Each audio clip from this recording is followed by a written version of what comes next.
في ساعات الليل هاته تستمر هنا عمليات شحن كميات الحليب من طرف عدد من الموزعين، خصوصا من المناطق البعيدة بولاية تيرت وحتى ولاية تيسمسيلت. منين الدولة الجزائرية زادت لنا المسحوق الحليب، راه الضغط نقص شوية، ما كانش كما من قبل. عندنا تقريبا 386 كيلومتر الي روتور. عندي زمالة أقصى شلالة زمالة الأمير عبد القادر والسرقين، يعني لازم في الليل، لازم يعني باش يوصل الحليب للمستهلك في الصباح في الوقت الحالي رانا نشارجو في الليل، راهي مساعدتنا لا شارج باسكو الوقت يساعد، رانا بالبيا الكونتيتي راهي مازالت هي 3000 بار جور، وراهي مساعدتنا والشعب كاع راه يدير الحليب.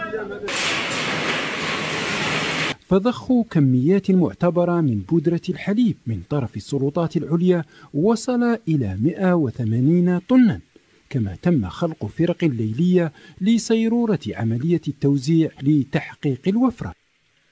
قامت المؤسسة باتخاذ بعض التدابير الاستباقية، وذلك من أجل رفع من كمية الإنتاج اليومية. الكميات الإضافية هذه جاءت بناء على التعليمات والتوصيات السلطات العليا للبلاد بالرفع من حصة البودرة أو حصة المادة المدعمة، بحيث تحصلنا على حوالي 180 طن من الحصة الإضافية.